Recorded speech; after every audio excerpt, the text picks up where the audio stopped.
भगवान का नाम लांगा जदे कलेश पूरा होगो, हमारो मिट जाएगो, घर में सुख रहेगो, संपत्ति रहेगी, आनंद मंगल रहेगा। जहाँ भगवान रहे, देखो यहाँ आनंद मंगल है कि नहीं, यहाँ भगवान विराजा तो सब आनंद मंगल है। हर साल कथा होए, अभी कोरोना के कारण नहीं हुई, वह बात अलग है, लेकिन हर साल कथा होवे, भगवान को नाम लेवाए यहाँ है, सब चार भुजा नाथ सब कर ही रहा। भगवान के अनंत रूप है, चाहे सांवरिया सेठ कहो, चाहे चार भुजा नाथ कहो, राम कहो, कृष्ण कहो, राधे श्याम कहो, सीता राम कहो, कहो कुछ भी कहो, कहते रहो। सृजनहार के केते नाम अनंत, चित आवे सो लीजिए, यो साधु सुमरे संत। परमात्मा के अनंत नाम है, किसी भी नाम से रटोगे तो भगवान के पास ही पहुंचोगे। ऐसे रटते रहो। मीरा ने रटा, शिवरी ने रटा, नरसिंह जी ने रटा, कबीर जी ने, नानक जी ने, नामदेव जी ने, संत दादू दयाल जी ने, ऐसे महान संत जो है कलयुग में हुए हैं। और सतयुग त्रेता युग की तो बात ही निराली है। मनी टाइम तो भगवान खुद था, और अब तो भगवान के भक्ति करके प्रकट करना पड़े। नर रूप में भगवान आए, लीला समाप्त करके चले गए। वो भी नर रूप में आए तो उनके भी जानो पड़े, तो अपने भी जाएगा। लेकिन राम नाम, सत्य राम क्या है? सत्य ही राम है और राम ही सत्य है। नाम जो है कई युगों से चला आ रहा है। राम तो त्रेता में आया, भी चला गया पाछा, लेकिन नाम तो युगों युगों से चला आ रहा है। नाम रूपी नौका जो है उसमें करोड़ों लोग तिर गए, करोड़ों भक्त तिर गए उस नाम रूपी नौका में बैठ करके। तो नाम तो अनंत है, उस नाम की महिमा अनंत है, इसलिए उस नाम को नहीं छोड़ना। आपने सुना होगा जब पुल बनाया था नल नील ने, लंका में जब राम जी की सेना जाने के लिए, तब नल नील बंदर सब पत्थर जमा रहे थे, पुल बना रहे थे। तब राम जी ने विचार किया कि एक भाटो मैं भी तो डालूं, देखा थोड़ा मैं भी मदद करूं। लेकिन राम जी ने सोचा कि पहले थोड़ा एकांत में दूसरी जगह सबके सामने नहीं डालूं, एक पत्थर देगा मेरे नाम से भी तिरेक नहीं तिरे मेरा हाथ से। तो हनुमान जी और सब देख रहे थे कि राम जी साइड में कहाँ जा रहे हैं, तो छुप करके देख रहे थे। तो भगवान राम जी ने अपने हाथों से एक पत्थर को समुद्र में फेंका, तो पत्थर डूब गया। बड़े आश्चर्य में पड़ गए, बोले मैंने जो पत्थर डाला है वो डूब गया और नल नील वानर जो है पत्थर को तिरा रहे हैं। हनुमान जी ने आके प्रणाम किया, प्रभु आप ये क्या कर रहे हैं? बोले हनुमान मैंने जो पत्थर डाला है वो तो डूब गया है, और आप लोग पत्थर डाल रहे हो, तैर रहे हैं। बोले प्रभु जिस पत्थर पे आप विराजमान हो रहे हो वो पत्थर तैर रहा है, और आपके हाथों से जिसको छोड़ दिया आपने वो तैर सकता है क्या? वो कभी नहीं तैर सकता है। आप जिस पे विराजमान होते हो, जिसके हृदय में विराजमान होते हो, वो राम नाम से तैर रहा है। जिसको राम ही छोड़ दे वो तैर सकता है? कभी संभव नहीं है। इसलिए राम को अपने हृदय में रखो, हम तैर जाएंगे। तो नाम से बड़ा राम का नाम क्या है? कहते हैं ना राम से बड़ा को क्या है? राम का नाम। राम का नाम सबसे बड़ा है। सत्य ही राम है, राम ही सत्य है, इसीलिए सत्य राम बोलते हैं। इसका भाव बहुत ऊंचा है, बहुत बड़ी कीमत है, लेकिन हर कोई जानता नहीं है। सत्य क्या है? बोले राम। बोले राम क्या है? बोले सत्य है। तो सत्य की खोज करना तो हमको राम मिलेगा। और मैं अब अपनी वाणी को यही विराम देता हूँ, क्योंकि मैं ही कथा सुनाऊंगा तो फिर ये क्या करेगा, है ना? तो ये भी थोड़ी सुनाई देगा, मैं भी सुनाई दूं। ऐसे ही गंगा बहती रहे धर्म की, आनंद मिलता रहे। तो आपको राम नाम की महिमा मैंने कही, जितनी भी गाथाएं सुनाई है सब राम नाम की महिमा है ये। इसलिए राम नाम को नहीं छोड़ना है, राम को इसे पकड़ के रखो। जैसे सोना चांदी की चाबी कमर में बांध के रखा कि नहीं रखा? देखा थोड़ी थोड़ी देर में क्या कहीं चाबी खोई तो नहीं गई, और खोई जाए तो हालत खराब हो जाए, ढूंढ ढूंढ के परेशान हो जाओ कि चाबी क्या गई, चाबी क्या। ऐसे भगवान के नाम को बांध लो कि मेरा राम मेरे हृदय से बाहर नहीं निकल जावे, मेरा राम मेरे से दूर ना हो जावे। एक ही भाव, एक भरोसा, एक बल, एक आस विश्वास, विश्वास में परमात्मा का नाम लो, तभी कल्याण होगा, तभी उद्धार होगा। इसी आशा के साथ चार भुजा नाथ की, भागवत महापुराण की, जय हो। महाकाल भगवान की, जय हो, गुरु महाराज की, जय हो, व्यास पीठ की, जय हो, सभी भक्तों की, जय हो, कथा सुनाने वालों की, जय हो, कथा सुनने वालों की, जय हो। जय जय सत्यराम। अभी आपने गुरुदेव भगवान के मुखारविंद से भगवान की कथा श्रवण की, और जिसमें आज आपको पता चला होगा कि दादू दयाल भगवान, दादू दयाल महाराज कौन थे। क्योंकि जब हम आए थे उज्जैन तो हम भी नहीं जानते थे दादू दयाल भगवान के लिए, यहाँ आकर ही हम जानने लगे हैं। तो आइए हमारी कथा का जो प्रसंग है हम उसकी ओर चलते हैं, क्योंकि भगवान की भी हमारे लिए अनन्य लीलाएं श्रवण करानी है आपको। ब्रजवासी कहते हैं कि कन्हैया ये गोवर्धन महाराज तो तेरे जैसो दिख रहा है बिल्कुल। तो भगवान कहते हैं तो क्या बात हुई, दो रूप एक जैसे हो सकते हैं ना। इतना भोजन खिलाया कि ब्रजवासी थक गए, लेकिन 56 भोग पूरे नहीं हुए। गोवर्धन महाराज का पेट नहीं भरा 56 भोगों से। तब ब्रजवासियों ने कहा कि कन्हैया हम तो थक गए हैं तेरे गोवर्धन महाराज को भोजन कराते कराते, अब क्या करें। तब भगवान ने कहा कि तुलसी का एक पत्र रख दो। कहते हैं कि सावरिया के 56 भोगों पर एक तुलसी भारी है। वह तुलसी कौन है? वह भारत देश की नारी है। और ब्रह्मा विष्णु महेश पर भारी है, वही भी एक भारत देश की नारी है। वही कौन थी? माता अनुसुईया, जो ब्रह्मा विष्णु महेश पर भारी पड़ गई थी। और सावरिया के 56 भोगों पर एक तुलसी भारी पड़ जाती है। तो नारी को कभी कमजोर मत समझना, क्योंकि ब्रह्मा विष्णु महेश को भी छोटे छोटे बालक बना दिए थे। जैसे ही गोवर्धन महाराज का पूजन हुआ, इधर इंद्रदेव को पता चला कि मेरी पूजा बंद हो गई और गोवर्धन महाराज की पूजा होना प्रारंभ हो गई। भगवत प्रेमियों बड़े रुष्ट हुए, बड़ा क्रोध आया उनके लिए। इंद्रदेव ने तुरंत मेघमालाओं को आदेश दिया और कहा कि जाओ ब्रजमंडल पर इतनी जोर की बारिश करो, पूरी ब्रज भूमि बह जाए। वो मेघमालाएं आई और मेघमालाओं ने बड़ी जोर की बारिश की। वो मेघमालाएं बारिश कर करके थक गई, लेकिन ब्रज भूमि का कुछ नहीं हुआ।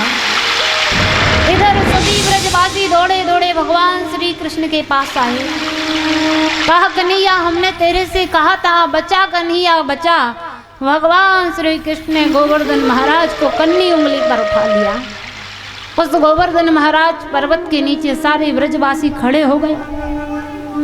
भगवत प्रेमियों, जब सारे ब्रजवासी उसके नीचे खड़े हो गए तो सारे ब्रजवासियों को पूरा दिन हो गए, सब थोड़े थोड़े थकने लगे। भगवान छोटे से ब्रजवासी बोले कि लाला तू आराम कर ले, हमें गोवर्धन महाराज को पकड़े हैं। अब वो भी लाठी लगाए थे, सोच रहे कि हम पकड़े हैं।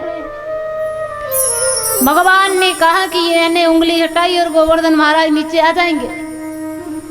ब्रजवासियों ने कहा अच्छा, हम भी तो लाठी के टेके लगाए हैं, तेरी उंगली से टेके हैं क्या? भगवान ने जरा सी ढीली की तो नीचे की ओर आने लगे। तो भगवत प्रेमियों और भक्तों ने कहा, ब्रजवासियों ने कहा लाला बचा बचा बचा कन्हैया बचा। भगवान ने फिर उंगली ऐसी कर दी। ब्रजवासियों ने कहा कि ये बता कन्हैया तूने इतने बड़े गोवर्धन महाराज को कन्नी उंगली पर कैसे उठा लिया? भगवान ने कहा कि कछु माखन को वलवड़ियो कछु गोपुण्य करी साहे, श्री राधिका प्यारी की कृपा से मैंने गिरवर लियो उठाए। भगवान ने कहा कछु मेरी यशोदा मैया ने माखन खिलाया उसका बल है, और कुछ इन गोपियों ने सहाय करी है, और राधा रानी की कृपा से मैंने गिरवर लिया उठाए। अब भगवत प्रेमियों मेघमालाओं ने जाकर के कहा कि हम तो बारिश कर करके थक चुके हैं, लेकिन ब्रज मंडल में तो कुछ हो ही नहीं रहा, ब्रज भूमि पर तो धूल उड़ रही है। अब वो सारा जल कहाँ गया? इतनी जो बारिश हुई वो सारा जल कहाँ गया? वो सारा जल अगस्त्य ऋषि जी पी गए। इधर इंद्रदेव समझ गए कि ये भगवान है। इंद्रदेव आए और भगवान से क्षमा याचना की। भगवान ने इंद्रदेव को क्षमा कर दिया। क्यों? क्योंकि इंद्रदेव ने भगवान के भक्तों को भगवान से दूर नहीं किया था। और ब्रह्मा जी को क्षमा इसलिए नहीं किया था कि ब्रह्मा जी ने भगवान के बचनों को भगवान से 1 साल तक दूर रखा। जैसे अगस्त्य ऋषि जी ने सारा जल पी लिया। एक बार क्या होता है, राम अवतार में माता जानकी जी ने भगवान राम जी से कहा कि जो भी साधु संत आते हैं ना, मैं उनके लिए भोजन खिलाती हूँ, पर कोई प्रेम से भोजन नहीं पाता है। कोई ऐसे साधु को बुला करके लाओ ना कि जो बढ़िया प्रेम से भोजन पाए। राम जी ने कहा ठीक है, हम इसे साधु को बुलाकर लाते हैं। राम जी गए और अगस्त्य ऋषि जी को लेकर के आए। जैसे ही अगस्त्य ऋषि जी को लेकर के आए तो माता जानकी भोजन बनाने लगी। भोजन की तैयारी हुई। अगस्त्य ऋषि जी भोजन पाने के लिए बैठे। जब अगस्त्य ऋषि जी भोजन पाने के लिए बैठे, भगवत प्रेमियों भोजन पाना प्रारंभ हुआ। माता जानकी परोसने लगे। अब सुबह से दोपहर हो गई। माता जानकी सोचने लगी कि इनका तो पेट ही नहीं भर रहा है, अभी सुबह से दोपहर हो गई है, पूरा दिन हो गया। माता जानकी को थकान होने लगी। माता जानकी ने गणेश जी को बुलाया परोसने के लिए कि मैं बनाती हूँ, आप परोसना। 2-3 दिन हो गए। गणेश जी बोले हम तो थक गए, महात्मा का पेट ही नहीं भर रहा है। रिद्धि सिद्धि को बुलाया मदद करने के लिए। रिद्धि सिद्धि आई। 8-15 दिन हो गए, भोजन चल रहा है, दिन रात भोजन चल रहा है। रिद्धि सिद्धि बोली माता जानकी से कि क्षमा चाहते हैं, हम तो जा रहे हैं। अब महात्मा जी का पेट नहीं भर रहा है, दिन रात भोजन चल रहा है, 15 दिन हो गए, इतना कोई खाता है क्या? भगवत प्रेमियों माता जानकी जी ने कहा कि महाराज आधा भोजन हो जाए तो पानी भी पी लेना चाहिए। तब अगस्त्य मुनि जी ने कहा कि आधा हो जाएगा तो हम इशारा कर देंगे। माता जानकी ने कहा ये भगवान 15 दिन दिन रात हो गए, अभी आधा भोजन नहीं हुआ है। माता जानकी जी ने राम जी से कहा कि अब किसी साधु को मत लाना। राम जी ने कहा आप ही ने तो कहा था कि ऐसे साधु को लाओ, हम भोजन खिलाते हैं, पर कोई पाता नहीं है बड़े प्रेम से, इसलिए बड़े प्रेम से पा रहे हैं, अब खिलाओ तुम, तुम्हारी इच्छा थी। जानकी जी ने कहा कि हमारी जो भावना थी वो पूरी हो गई। अब तब राम जी ने इशारा किया कि तुलसी पत्र दो इनके लिए भी। भोजन में तुलसी पत्र दिया तो अगस्त्य मुनि जी का भोजन पूरा हुआ। माता जानकी जी ने कहा कि महाराज क्षमा चाहेंगे, जब 15 दिन में भोजन नहीं करा पाए तो पानी क्या पिला पाएंगे। राम जी ने कहा कि राम अवतार में भोजन खिलाया, जब कृष्ण अवतार लेकर के आऊंगा तब मैं आपके लिए पानी पिलाऊंगा। भाई अगस्त्य मुनि जी ने इधर जितनी जो बारिश हुई ना वो सारा जल पी गए। भगवान ने कृष्ण अवतार में अगस्त्य मुनि जी को जल पिलाया। बोली वृंदावन बिहारी लाल की। अब हम चलते हैं भगवान की आगे की लीलाओं की ओर। अभी आपने गुरु जी के मुखार बिंद से लक्ष्मी जी की कथा श्रवण करी थी। थोड़ा उसी प्रसंग पर याद आ गया है एक प्रसंग, उसके बाद भगवान की लीलाएं। कि लक्ष्मी जी को सबरी क्यों बनना पड़ा। जो सबरी माता है वो किसका अवतार है? लक्ष्मी जी का ही। एक बार क्या होता है कि भगवान जो विष्णु थे बड़े अच्छे साधु के यहाँ जाते थे सत्संग करने के लिए। अब लक्ष्मी जी ने बड़ी जिद कर ली कि नहीं नहीं हम भी जाएंगे सत्संग के लिए। भगवान विष्णु ने कहा कि आप नहीं जा सकती हैं वहां पर। लक्ष्मी जी ने कहा कि नहीं मैं तो जाऊंगी भजन सुनने के लिए। जिद भगवान विष्णु ने कहा कि ठीक है दूर बैठी रहना। भगवान विष्णु लक्ष्मी जी के लिए ले गए और जैसे ही भगवान विष्णु ले गए तो भगवान विष्णु तो महाराज जी के सत्संग में मगन, संत जी के। लक्ष्मी माता दूर बैठकर सुन रही। संत जी ने कहा कि वो कौन है? विष्णु भगवान ने कहा कि मेरी अर्धांगिनी है और बड़ी जिद कर रही थी आपका सत्संग सुनने के लिए तो मैं ले आया। महात्मा जी ने कहा देखो वैसे यहाँ दाई बाई का आदेश नहीं है लेकिन ले आयो तो वह ठीक है। अब लक्ष्मी जी 2-4 दिन गई और लक्ष्मी जी ने भगवान विष्णु से कहा कि मेरी बड़ी श्रद्धा है महात्मा जी को भोजन खिलाने की। भगवान विष्णु ने कहा देखो वो तुम्हारे हाथ का भोजन नहीं खाएंगे, वो किसी स्त्री के हाथ का भोजन नहीं पाते हैं। लक्ष्मी जी ने कहा नहीं उनको भोजन खाना ही पड़ेगा, पाना ही पड़ेगा। भगवान विष्णु गए संत जी के पास कि मेरी अर्धांगिनी की बड़ी इच्छा है, मेरी धर्म पत्नी की, आप भोजन पाइए हमारे घर पर।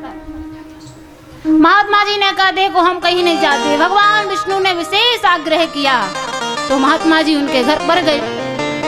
अब जैसे ही महात्मा जी घर पर गए तो उनने बड़े अच्छे अच्छे पकवान बनाए। जब पकवान बनाए बड़े बड़े सुंदर और महात्मा जी को परोसा। महात्मा जी ने कहा कि हम ये पकवान नहीं खाते हैं, हम तो भक्कड़ साधु हैं, हमें पकवान की क्या जरूरत। लक्ष्मी जी को बड़ा बुरा लगा। लक्ष्मी जी ने कहा कि लक्ष्मी के लिए दुनिया तरसती है और आपने लक्ष्मी को ठुकरा दिया, लक्ष्मी के हाथ का भोजन ठुकरा दिया।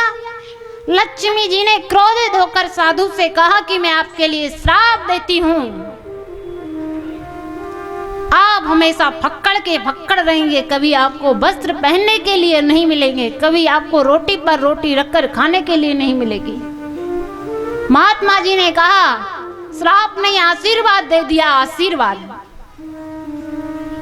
महात्मा जी ने कहा वस्त्र तो वैसे ही नहीं पहनते, फक्कड़ तो वैसे ही है, रोटी पे रखकर रोटी नहीं खाते, वैसे ही हाथ से उठा के तोड़ लेंगे। लेकिन आपने अपने सब्र को खोया, धैर्य को खोया है। मैं तुम्हें श्राप देता हूं, जाओ तुम्हें सवर कुल में जन्म लेना पड़ेगा और कई हजारों वर्ष तक तपस्या करनी पड़ेगी। लक्ष्मी जी घबरा गई कि सवर कुल में जन्म लेना पड़ेगा, महाराज मुझे क्षमा करें, मुझे क्षमा करें।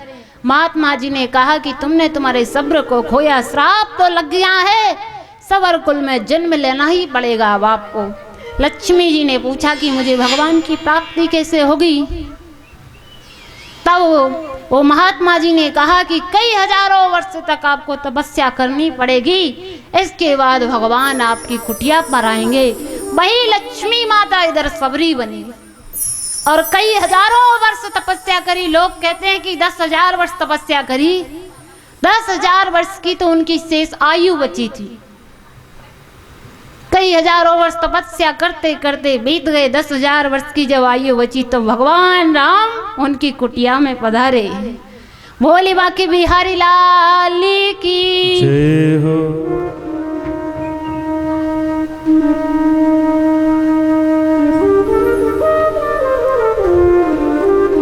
अब हम चलते हैं अपनी बाल लीलाएं की ओर। यदि बीच में प्रसंग लेते रहेंगे तो लीलाएं पूरी नहीं हो पाएंगी भगवान की।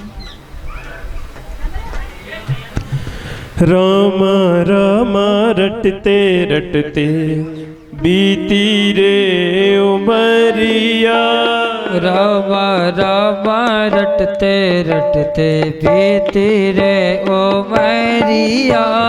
राम राम रटते रटते बीती रे उमरिया। रामा रामा रटते रटते बीती रे उमरिया। रघुकुल नंदन कब आओगे भिलनी की डगरिया। रामा रामा रटते रटते बीती रे उमरिया। रामा रामा रटते रटते बीती रे उमरिया।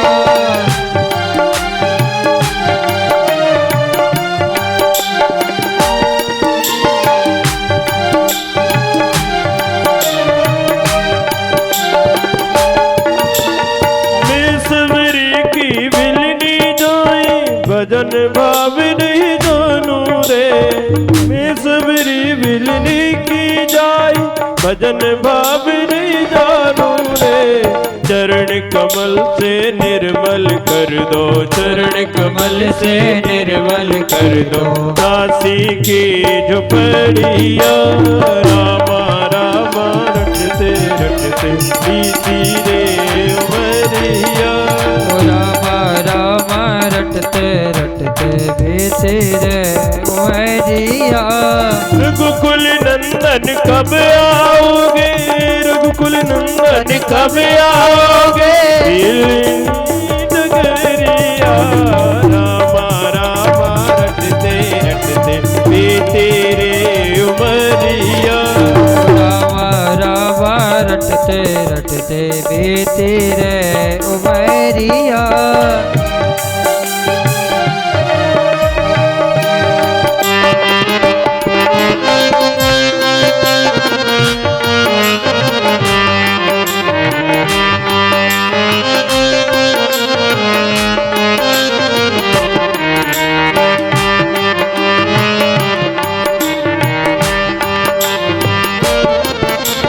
रोज सवेरे वन में जाकर रास्ता साफ करती हूँ। रोज सवेरे वन में जाकर रास्ता साफ में करती हूँ। रोज सवेरे वन में जाकर रास्ता साफ में करती हूँ।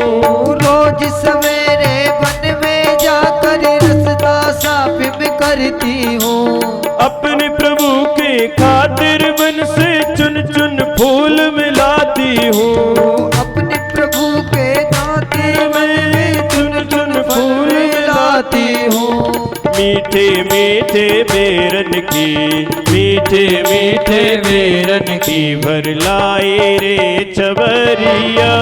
रामा रामा रटते रटते बीती रे उमरिया। रघुकुल नंदन कब आओगे। रघुकुल नंदन कब आओगे। रघुकुल नंदन कब आओगे मिलनी की डगरिया। रामा रामा रटते रटते बीती रे उमरिया। रामा रामा रटते रटते बीती रे उमरिया।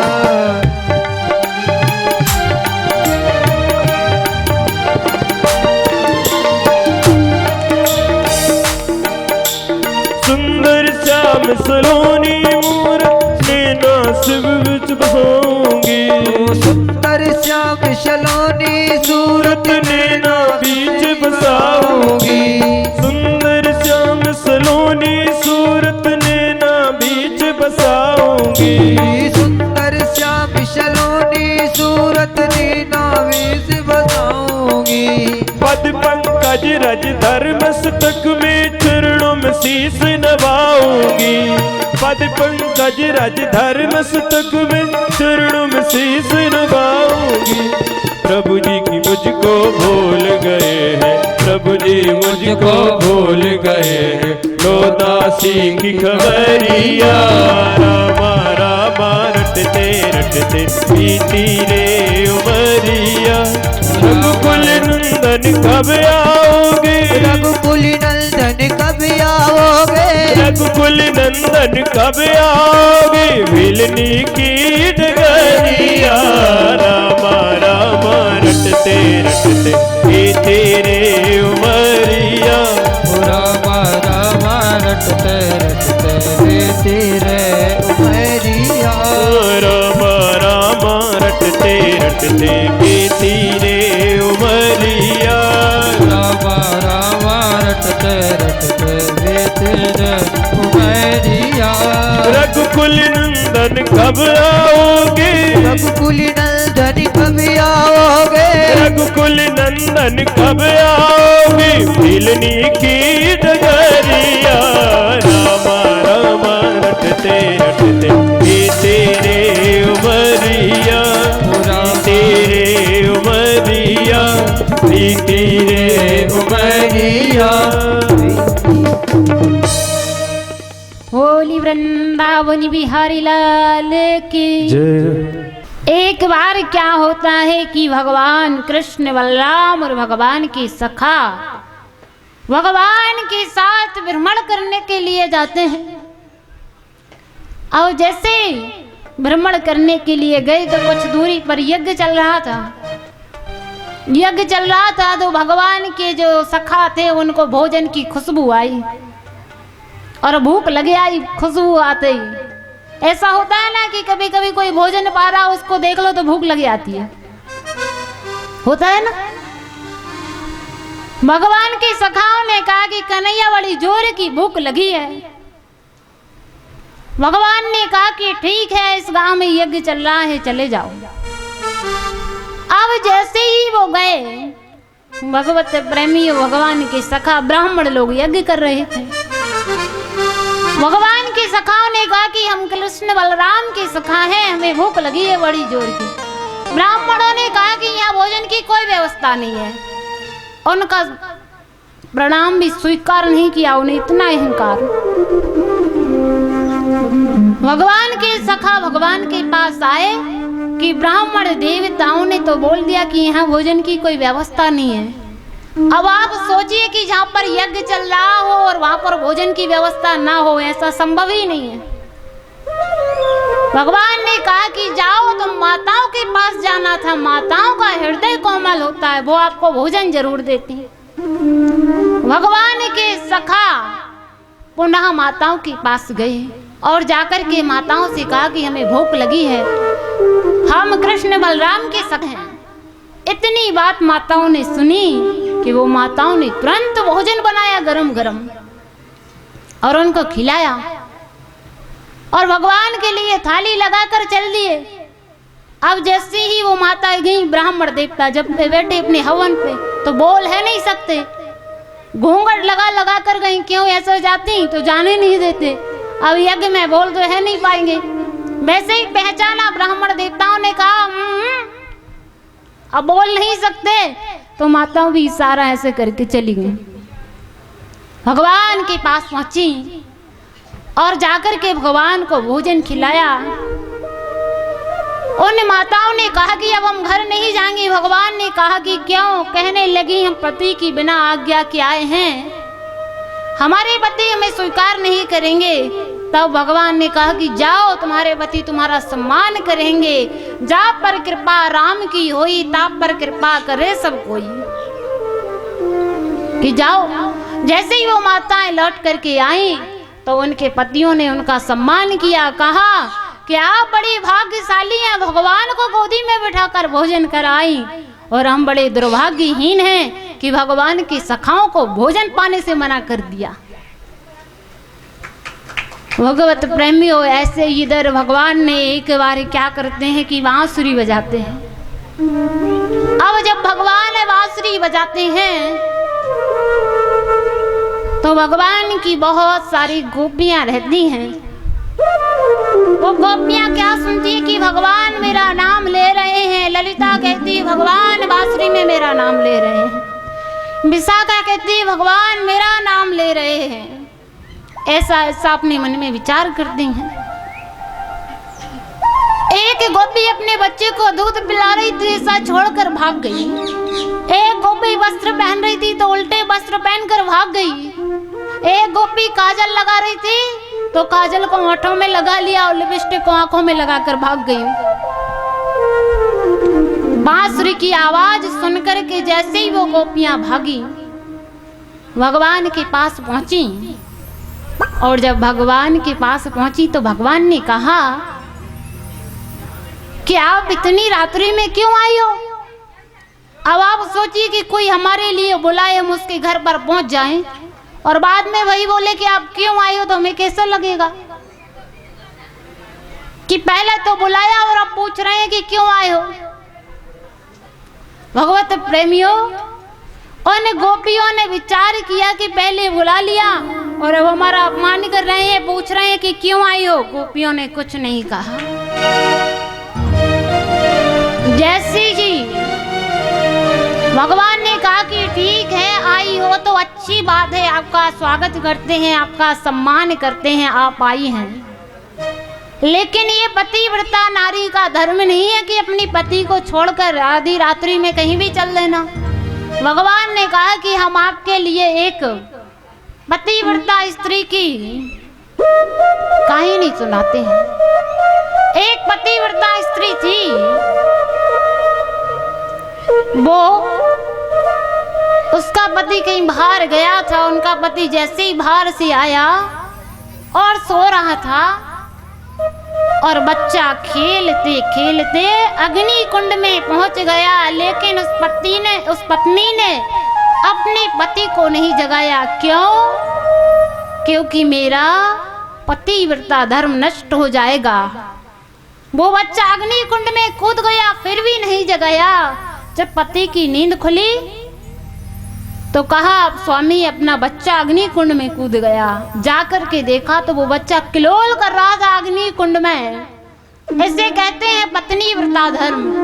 तब उन गोपियों ने कहा कि कन्हैया, ऐसी एक दो कहानी हमें भी आती हैं जैसे तुझे आती हैं। गोपियों ने कहा कि कन्हैया, एक कहानी हम भी तेरे लिए बता देते हैं कि एक पति पत्नी थी, उनका पति बाहर गया था और कह गया कि जब तक मैं लौट कर ना आऊं इस फोटो की पूजा करना। और वो पति बाहर गया, वो पत्नी रोज भोजन लगाती, उस फोटो की पूजा करती। तो क्या हुआ, कुछ समय बाद वो पति आया और पत्नी फोटो की पूजा कर रही थी। जब पत्नी फोटो की पूजा कर रही थी, भगवत प्रेमियों, पति बाहर दरवाजे पर कुंडी खटखटा रहा था। गोपियों ने कहा कि कन्हैया, अब इसका जवाब तू ही देना। उस पत्नी को दरवाजा खोलना चाहिए कि फोटो की पूजा करनी चाहिए? भगवान ने कहा कि जब पति आ गए तो फोटो की क्या पूजा करना।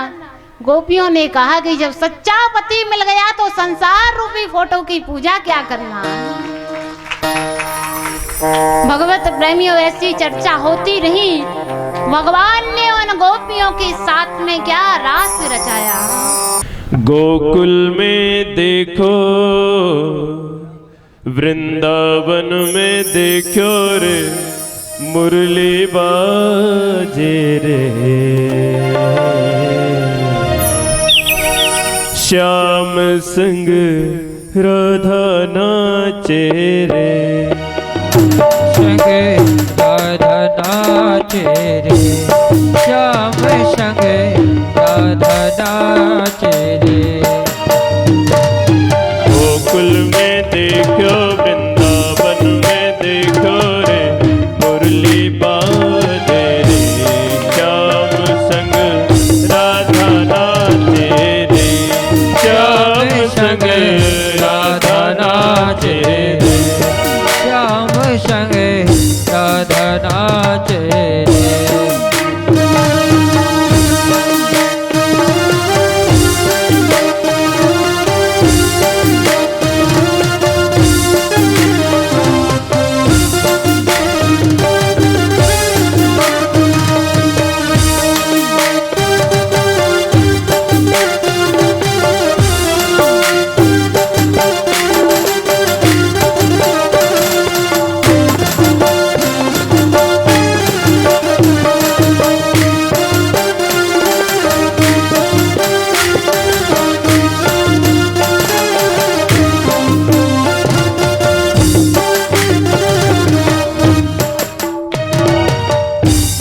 किरण सा रूप सलोना, दो आंखें कजरारी, चंद्र किरण सा श्याम सलोना तो आंखें गजरारे ओ ठुमक ठुमक नाचे गोपियन संग जग का पालन हारे रास बिहारे संग राधा सुकुमारी संग ब्रज में विराजे रे श्याम संग राधा नाचे रे श्याम संग राधा नाचे रे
छम छम नाचे राधा रानी सुन के मीठी मुरलिया ओ छम छम नाचे राधे रानी सुन के मीठी मुरलिया ओ छम छम नाचे राधा रानी सुन के मीठी मुरलिया श्याम छवि सब बलिहरि जाए ग्वाल बाल उड़ गया सरल सरल चाले रे मधुरीपुर भैया पे सरल सरल चाले मधुरीपुर भैया पे मेघा गाजे रे श्याम संग राधा नाचे रे श्याम संग राधा नाचे रे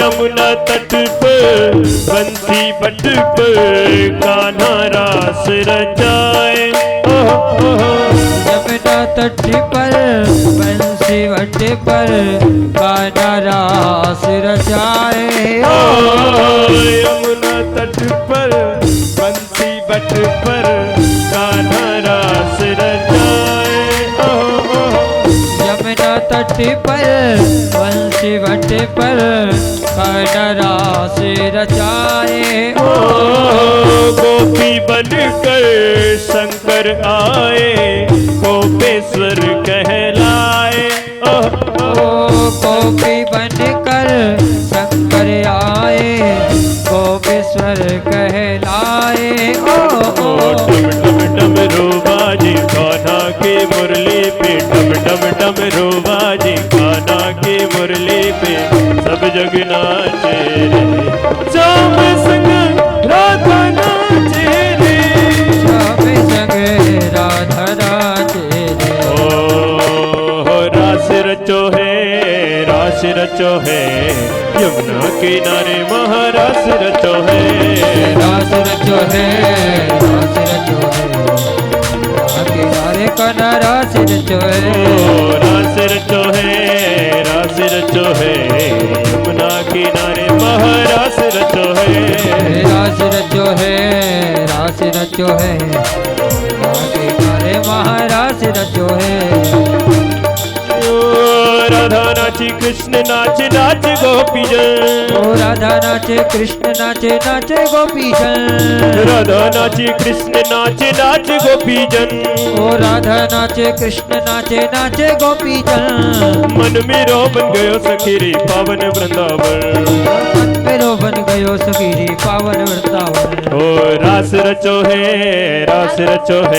यमुना किनारे वहाँ रास रचो है। रास रचो है यमुना किनारे वहाँ रास रचो है। रास रचो है यमुना किनारे सखी रास रचो है। सखी रास रचो है सखी रास रचो है महाराज रचो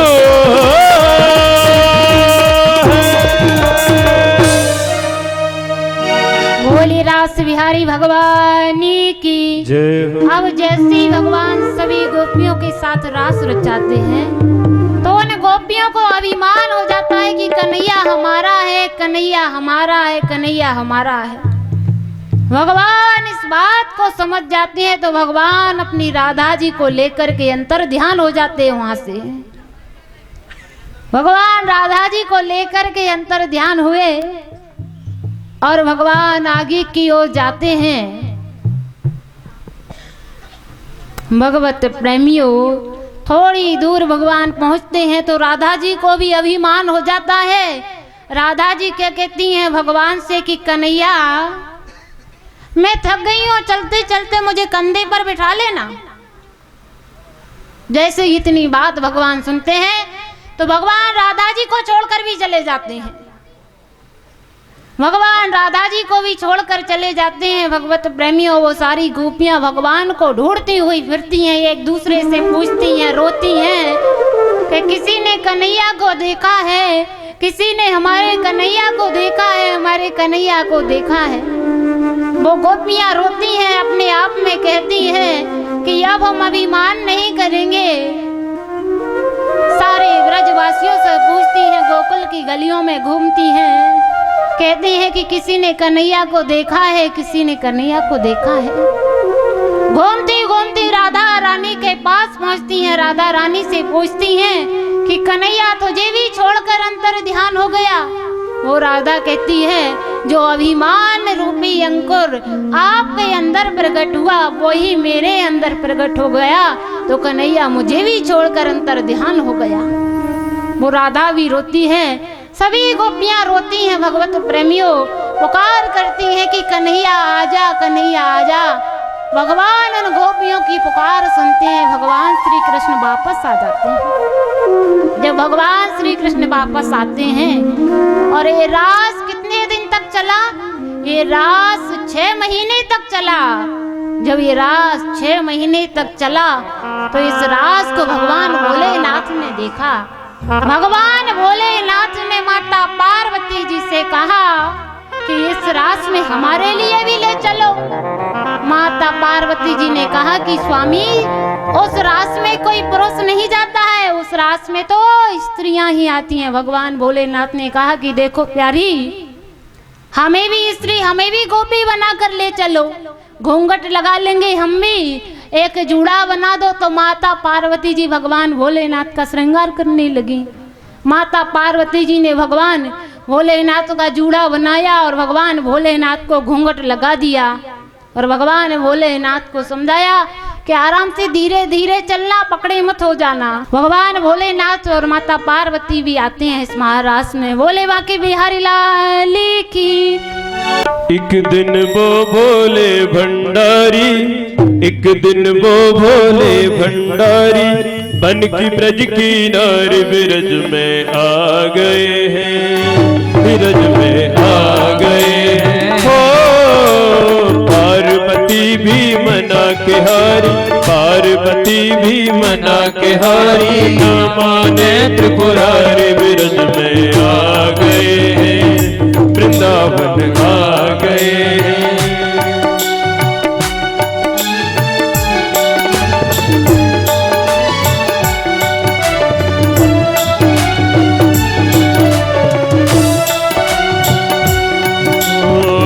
पार्वती से बोले,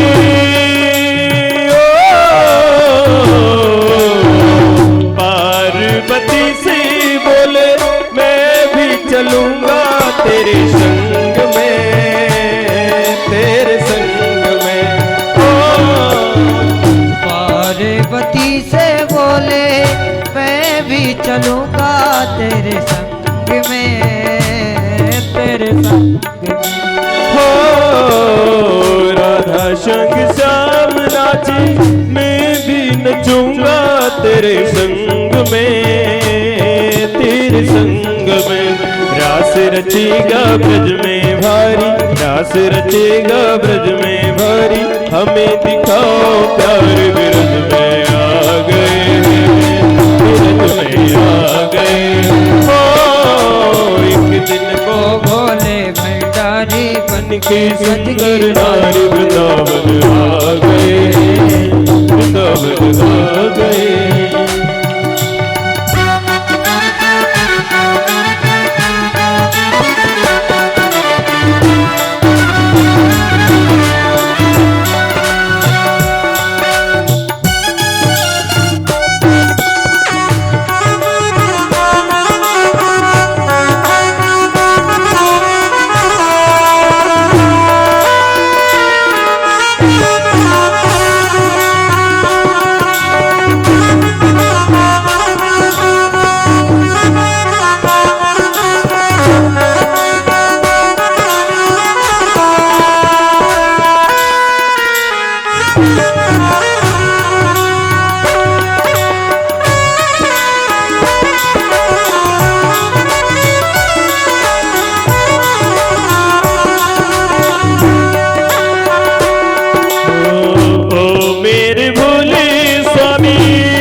तुम्हें रास में, तुम्हें रास में।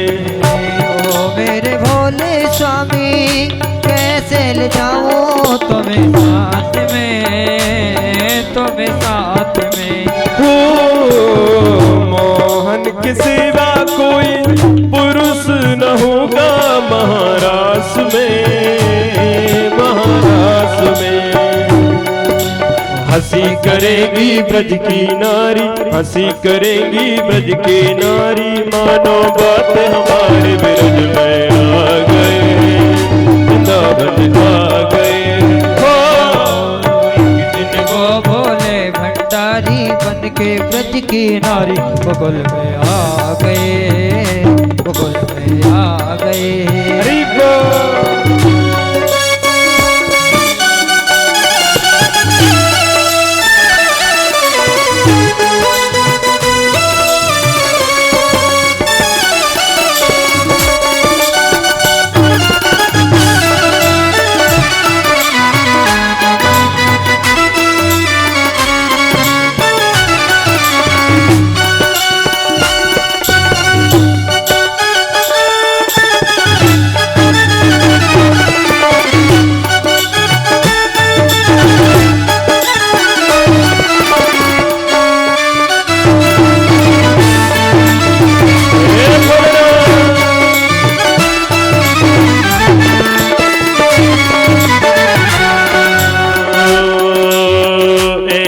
सजा दो मुझको, ऐसा सजा दे मुझको, कोई न जाने इस राज को, इस राज को। ऐसा सजा दे मुझको कोई न जाने इस रास को, इस रास को। हो मैं हूँ सहेली तेरी, ऐसा बताना ब्रजराज को, ब्रजराज को। लगा के बिंदिया पहन के साड़ी, लगा के बिंदिया पहन के साड़ी, चाल चले मतवारी वृंदावन आ गए हैं, वृंदावन आ गए हैं। हो एक दिन वो भोले भंडारी बन के ब्रज की नारी वृंदावन आ गए हैं, वृंदावन आ गए हैं।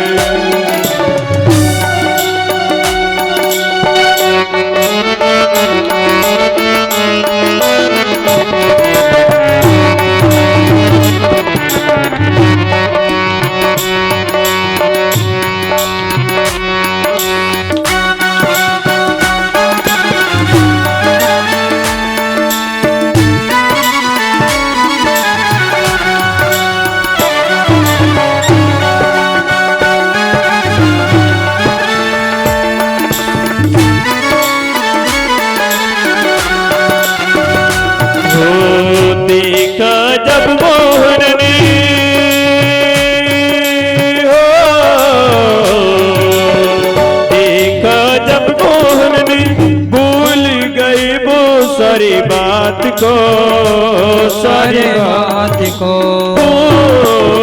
देखा जब मोहन ने भूल गए सब बात को सारी बात को ऐसी बजाई बंसी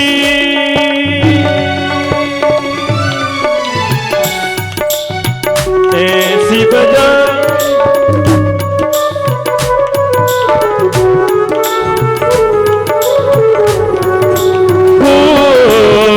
ऐसी बजाई बंसी सुध बुध भूले भोलेनाथ जी भोलेनाथ जी सिर से सरक गई जब साड़ी सिर से सरक गई जब साड़ी मुस्काए बन मारे वृंदावन आ गए हैं वृंदावन आ गए हैं हो एक दिन वो बोले भंडारी बन के सुंदर नारी वृंद में आ गए हैं वृंदावन आ गए हैं वृंदावन आ गए हैं वृंदावन आ गए हो एक दिन वो बोले भंडारी एक दिन वो बोले भंडारी बन के सुंदर नारी वृंदावन आ गए हैं वृंदावन आ गए हैं वृंदावन आ गए शिव समान दो तो नहीं आ गए विपत बिना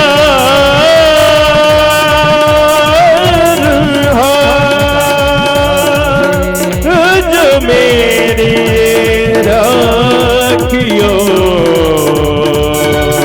नंदी के